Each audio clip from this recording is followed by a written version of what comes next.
Hello, hello, hello.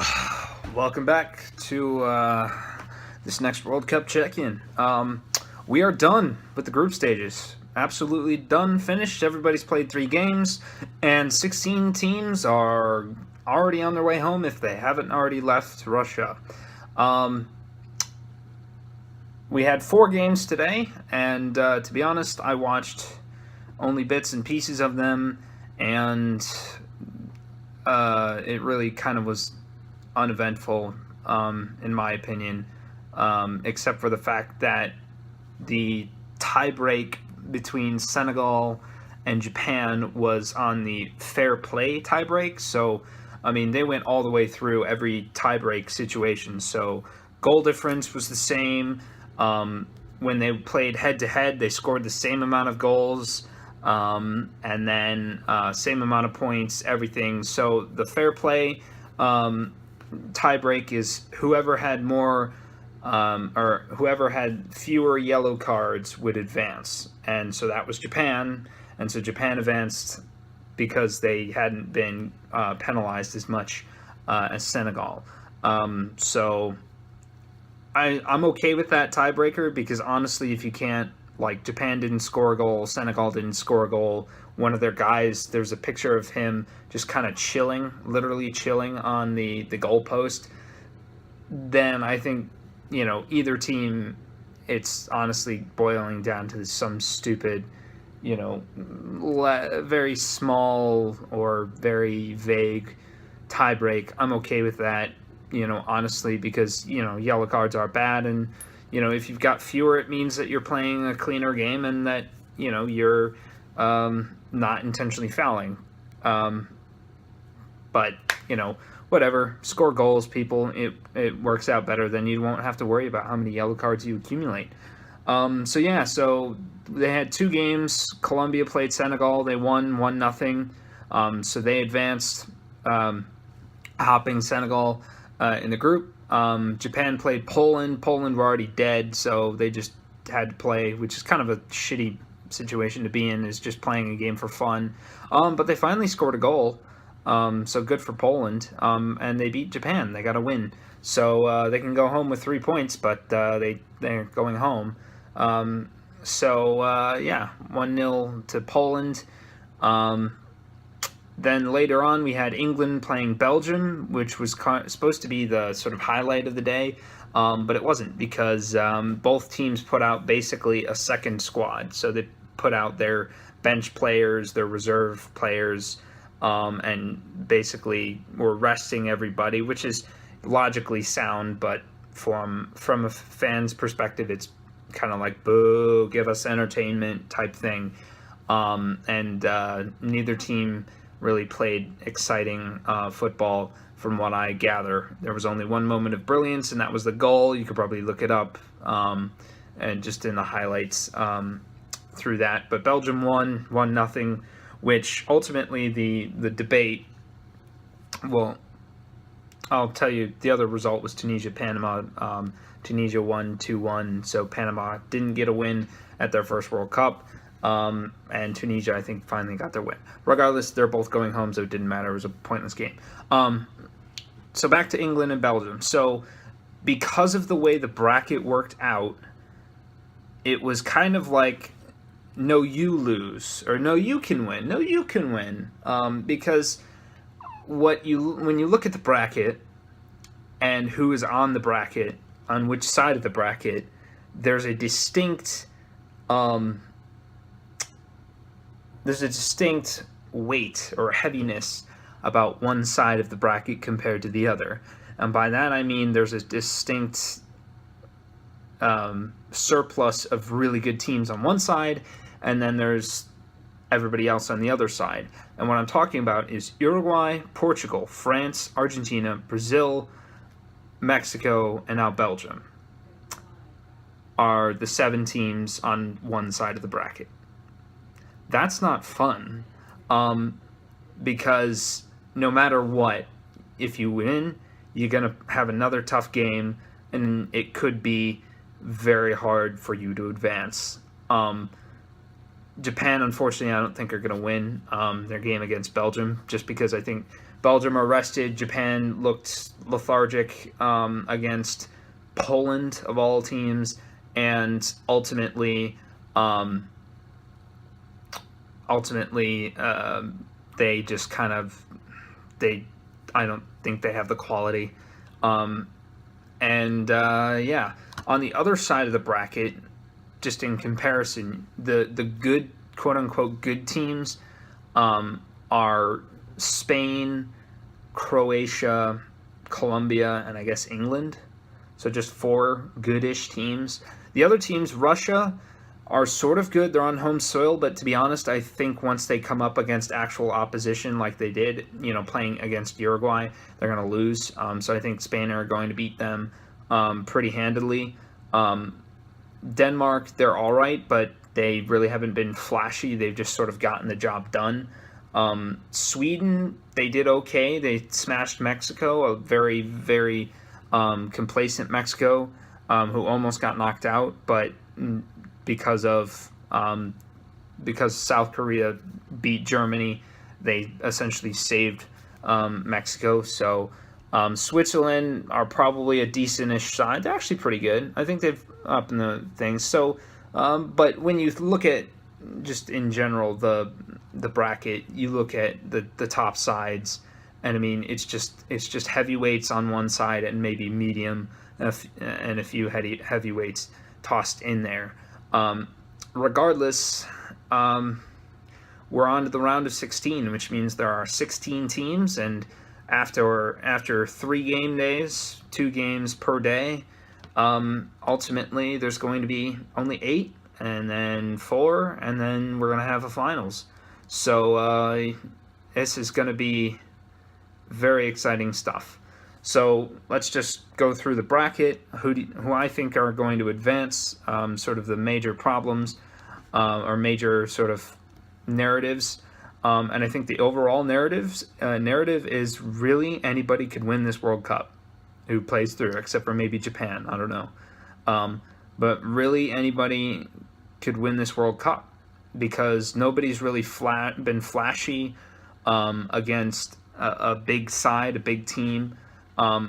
Though we haven't seen Belgium really go full out against a big, a good team. Same with England. But we've got Uruguay and Portugal and France and Argentina. They're going to play on Saturday because tomorrow we don't have any games, so take a rest. Personal day, do whatever. But Saturday, 9 a.m. is the game that I want to watch, which is France playing Argentina, because I'm full on for Argentina. And to be honest, I'm skeptical of Argentina because of their problems, because of how bad they kind of just scraped by into the group stage. But France aren't exactly a powerhouse either. They're still sort of trying to figure out how to play, and they're struggling, and maybe they'll turn on in this game and totally and utterly destroy Argentina. But at the same time, this new Argentina could be, or this quote-unquote new Argentina being that Messi's leading them and sort of deciding everything in player coaching along with the other experienced Argentinians, could be finally they may have figured out how to play, and they could just be going into every game just kind of like, we're going to try and win, and that's how we're going to play. And I think Messi has maybe, as much as I think he's sort of accepted the fact that he probably most likely will not win the World Cup this year or ever. And I think if he plays with that mentality and is relaxed, then he's the most dangerous player on any sort of football pitch ever. And honestly, if his teammates capitalize on the fact that he's going to, Messi is going to be marked like no other, then it's going to be, and they start creating chances themselves and doing their own thing, then I think, Argentina really could do something, because ultimately, if teams are going to focus on one player, there's going to be space for other players. And if Messi recognizes that and, becomes more of a passing, pass first rather than shoot first kind of guy, or dribble first, then it's going to be very, very difficult to beat an Argentinian side because you're going to be constantly threatened by so many of the attacking players that they have. But I digress. I'm just theorizing, and really, ultimately, I'm hoping beyond hope that Argentina win and just keep winning, because that would be the greatest storyline ever. They would have to make a movie about it, and it would be not as good as the real thing, but it would still be phenomenal to see Argentina winning the World Cup under Messi, under the best player, while he's coaching the team himself after basically ousting the current coach and him basically taking the mantle.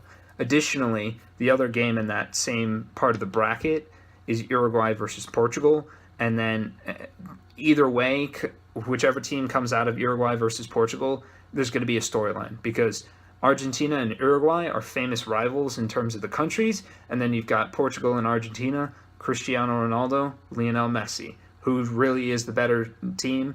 Oh, it's going to be gorgeous. It's going to be a phenomenal tie. Next up in that same bracket, a couple days later, is Brazil versus Mexico. That's a game I would not miss, because Mexico traditionally play very well against Brazil, and if Mexico can finally beat a team in the round of 16, they will they will conquer their curse of the fifth game by getting actually to their fifth game. Unfortunately, they might most likely play Belgium, and then they'll probably lose really horribly, but that would be... I would like to see that, because I love seeing the tears of big teams, and seeing the tears of Brazil would be great. And then, to be honest, I am, I like the rivalry between the U.S. and Mexico. I really, when the U.S. is playing Mexico, it's great. I don't want Mexico to win this World Cup, because then they're going to never shut up about it, and it's going to be really annoying. But, I like Mexico. I like their people. I like, a lot of things about Mexico. I just... Once it comes down to crunch time, I'll probably root against them. But right now, it's kind of hard to root against them, because they're just really... their fans are great. It's just a positive vibe. I get this positive vibe around Mexico that makes me at least happy for them. In the sense. After that, we've got Spain playing Russia. Like I said, Spain will probably beat Russia. If Russia wins, that'll be a surprise. But I guess technically they could win it. They played all right, but again, they played terribly against Uruguay, a good team. So we'll see. Croatia playing Denmark. That will probably be a hotly contested affair in the midfield. I would give Croatia the slight edge. Sweden playing Switzerland, the battle of the neutral nations. To be honest, I think Switzerland would have the edge here, but I wouldn't count Sweden out playing against a tough team. And then we've got Colombia versus England, which will be an enjoyable enough match in and of itself. England could be terrible, but they could also be great, and they could destroy Colombia. And they could be well on their way to conquering this side of the bracket, because ultimately it's the easier side. There are teams that are lesser that could easily capitulate. So those games are 2 games a day for the next 4 days after Friday. So we've got Saturday the 30th with a game at 9 a.m., then a game at 1. Then it goes to Sunday with Spain, Russia, Croatia, Denmark. Then Monday, Brazil, Mexico, Belgium, Japan. And then we've got Sweden, Switzerland, and Colombia, England on the Tuesday the 3rd. Then will be, from the 3rd, 3 days of break as the teams playing. There's less games going on, and there are they give them more time. I think it's 4 days in between each game to rest. Except for a few games. There looks like the first bracket is like 6 games, looks like. So there could be an advantage to being like Spain or Russia, but I digress. Look at the bracket via Google. You can predict all you want, but it's business time, and it's going to be great because it's one winner takes all, winner moves on. It's the full, fight to the death until we find out who will be the winner in, what day is today? The 28th. I think June has 30 days in the month. So in 17 days we'll find out who the world champion will be, and it's definitely going to be someone who isn't Germany, who was the one last year, because they are out of the World Cup. And that's a shocker, because as mentioned before, it's just funny as hell. But they had, in all the previous World Cups, 13 in a row, they had not missed out on getting to the knockout round, and this is the first time. So that's funny. It's just really funny. But don't worry, they'll be back. For all you German fans, they'll be back. It's gonna suck. So I don't know. Maybe in 8 years, when they're playing the U.S. in the final, they'll break my heart or something, and then it's gonna be karma. I'll come back to this video and I'll be like, "You stupid idiot! You should have just said no." So anyway, I'm excited. To be honest, I was tired of games today, and now I'm going to be a little bit sad that tomorrow there's not going to be a game, but it gives me enough time to go find an Argentinian in the world somewhere. So that's what I'm going to do, and I will see y'all not tomorrow, just Saturday, after Argentina beat France, probably, or a little bit later. So